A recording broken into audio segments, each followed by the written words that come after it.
What's going on, FPL managers? Good evening and welcome back to another video for FPL Inkling. My name is Mo. I'm going to be your host today and we're going to go through 5 million or below budget defenders for your fantasy Premier League team. This is another video from myself. It's part of my new channel, FPL Inkling. So please, if you like what you see, subscribe to my channel, click the like icon and leave me some comments. I've taken some feedback from you guys. Thank you so much. I got some feedback last time saying that, the screen for my team isn't very clear, so maybe make it a bit larger. So what I've done in return, I've made it a different style. So I think you guys can see that I've changed and made it a bit larger. So if you guys are watching on your mobile phones or smaller devices than a laptop or maybe a larger device, it'll be easier to see now. Let me know what you think. Give me some feedback back on my new design. I'm always open to feedback and new suggestions to make this a lot better for you guys, because at the end of the day this is for you and making sure I can help you, give you guys the best team selection and the graphics to show the reasons for my selections and my advice. If you guys do like it, please click the subscribe button, be part of my channel, click the notification icons to get the latest videos and news when I do release my videos, and I can help you guys out and be your best pal for the end of the season. Now what we're going to do is, before we do start, is I'm going to go through the options that we do have for the players who are for 5 mil. So we're going to start off with number 1. So under the 5 million bracket is basically a defender who's going to be in the budget range. Now that doesn't actually mean that you're doing anything wrong, but what I'm trying to say is, if this is your first season, it's good to know that it's always good to diversify or spread out your funds. Sorry about that.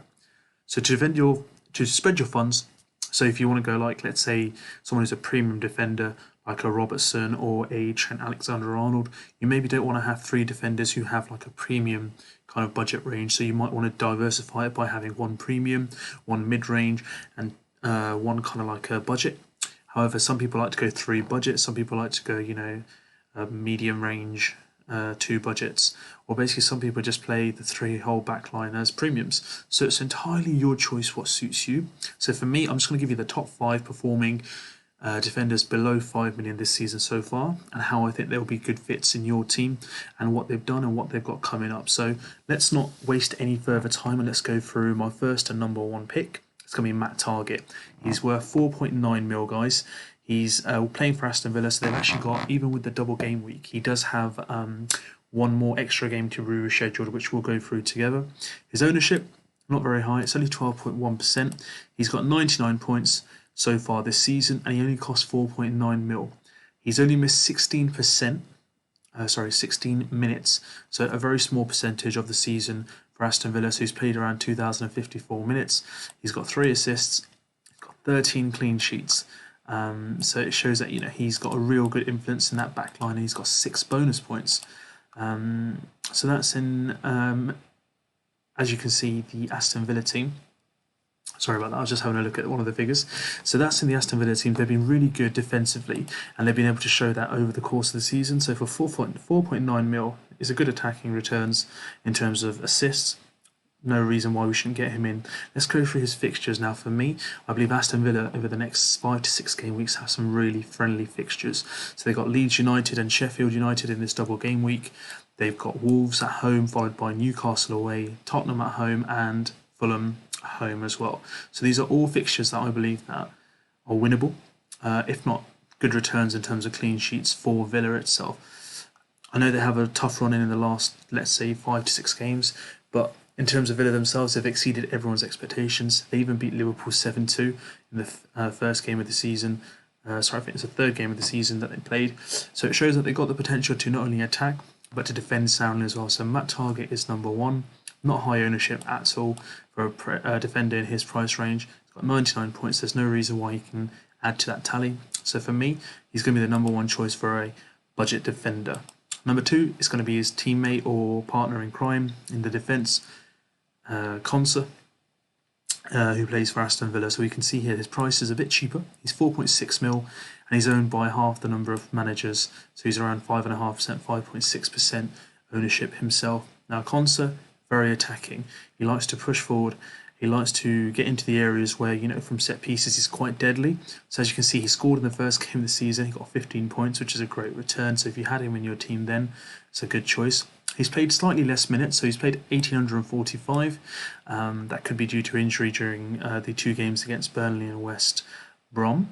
But other than that, he's actually pretty much featured in every other game and played every single minute, barring the Crystal Palace 45 minutes at half-time. At home, I guess, they won 3-0, so they wanted to probably just keep them fresh legs and rotate a bit in terms of the team selection from the manager. He's got 82 points. Now, for someone who's only worth 4.6 mil, 82 points is a real good return. Yes, they had a lot of clean sheets, so he's got 9 of them, but he's also got 2 goals. So it shows that, he won't get you a goal every other game or every couple of games, but he's there or thereabouts. He's always in the right positions, good positioning for taking a goal or an assist. No assists this season so far, but if you look at his last season stats, they're not bad actually either. For 65 points, he got 2 assists and 1 goal. So it shows that, he will give you some returns at some point of the week or the year of Fantasy Premier League. And he's only owned by around 410,000 managers for Fantasy Premier League. Consider him to bring him in. Again, I'm not going to go through the fixtures again that I've just gone through for Aston Villa, but it shows that he's got some really good fixtures coming up. And if you are planning a wild card or bringing in any new players and trying to spread the funds elsewhere, then Conster's your man to bring in because he won't be rotated and he's pretty much playing every single minute for Aston Villa. Moving on to defender number 3, we've got Lewis Dunk. I think this guy's an absolute tank. He's a really good defender. I love watching him live on the TV. I've never seen him play live in the stadium, but I think he's absolutely phenomenal. He leads the back line of Brighton. Now, they are a very aggressive team under Graham Potter. I love watching them play. They've really given teams the run for their money, and he's not shy of a good tackle. It's a sign of a really good defender, in my opinion. So let's go through a bit of stats for him. So this season, he's got 82 points. His ownership, if we go through it, is 5.7%. So again, not many managers own him, and his price is only 4.9 mil. His points tally is around 82 points, which again, for a team that doesn't keep many clean sheets, he's actually not done that bad. So he's only got 7 clean sheets in comparison to Villa's 13, but he's got 3 goals. And as you guys can see, he's got a lot of bonus points. He's got 10 bonus points already. Now, from a team that has Tariq Lamptey, Mopai, they got Lallana, Danny Welbeck. For him to get 10 bonus points is actually not bad. And you haven't actually invested too much funds in a player like Lewis Dunk. So for me, Brighton, let's have a look at their fixtures. Look at the next 5 game weeks. They've got West Brom away, Leicester at home, Southampton away, Newcastle at home. So again, favourable fixtures barring the Leicester game. I can see them getting a good return. Maybe a goal or 2 for him or an assist. He's always on the card. He's always in the right place for set pieces, and he always goes up for corners and free kicks where they can make the most of the return from a set piece perspective. So why not? He's definitely someone we should consider.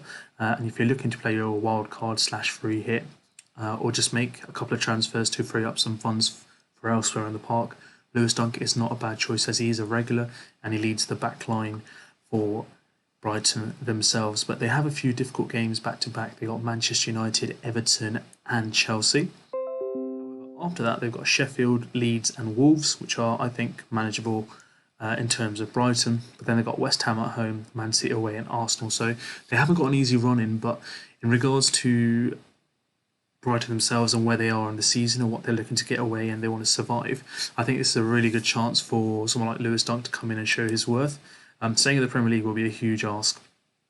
And I believe that he's one of the key pieces for the back line for Brighton, and if he performs, they will have a chance of staying up. So that's Lewis Dunk for me at number 3.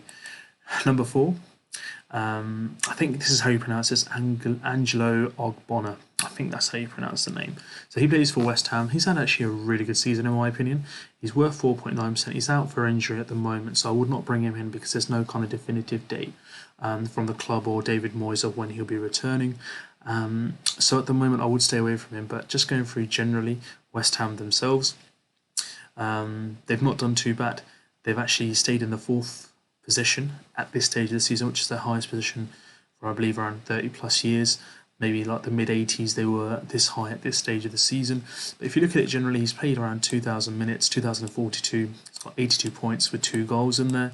No assists, but he's got quite a few bonus points, which he's got 5, which is not too bad considering he plays in a team full of Cresswell and Antonio, Mark Noble, They've got other players now coming in, such as Lingard, the goalkeeper Fabianski. So that's not a bad performance. But if you look at their general kind of fixtures coming up now, they've got a lot of fixtures which are winnable. Now the pressure's on West Ham to perform. They've not really had that this season because of no crowd, obviously, and they kind of had that freedom to play with.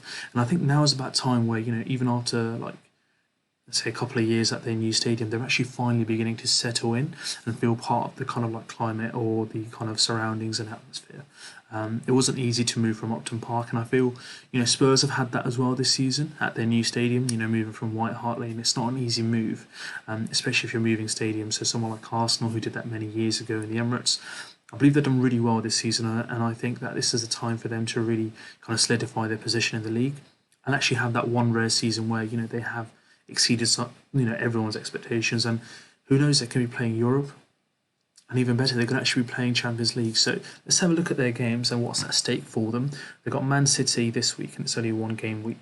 But after that, I think it's a really good consideration to bring them in because they've got fixtures which I believe are manageable.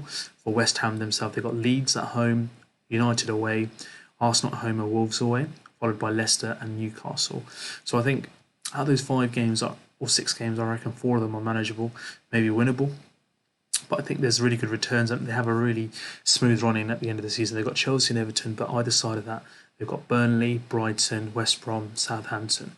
Now those teams might be fighting for a relegation battle, so they might look easy on paper, but the game itself may be very, very different when it's played because of the nature of the game, or what's at stake, or what's at value for the other opposition. So again, if you're going to be taking a risk with West Ham, I don't believe it's going to be much of a risk because they've played well all season, and for what you're actually investing, he's got 82 points back for 4.9 mil, so that's a really good investment. Again, I'm not going to go through West Ham fixtures again, but Kofel. Now, this guy is someone who's actually caught my eye. He really has developed over the season, and a lot of managers are now starting to bring him in. He's only owned by 5.9% of managers, but he's had a really good run of form recently. So if we go through some of his recent stats, he's got 4 assists over the course of the season.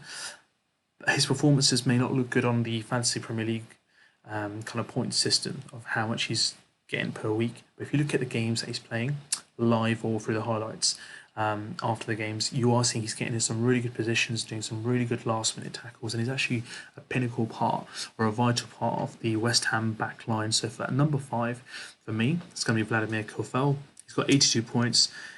Again, the fixtures look quite favourable over the next kind of like 10 to 12 weeks that are left of the season. If you are looking to wildcard or kind of play a bench boost anywhere, add him into your squad to make it a stronger squad because it's not much investment in him either. He's below the 5 mil mark, gives you a bit of spare funds to actually kind of develop or strengthen your squad in other areas of the pitch, which I believe. So if you were to ask me, this is someone who I'm keeping an eye on. I may bring him in the next game week or two because I do have the funds, and I might be looking to tweak my team in terms of defence so I can spare some more funds in the midfield to maybe make a change in one of my midfielders. The benefit of these players is they do play week in or week out. They're really, really reliable, and they've performed so well this season. So in my honest opinion, there is no reason why we can't trust these guys to run our back line.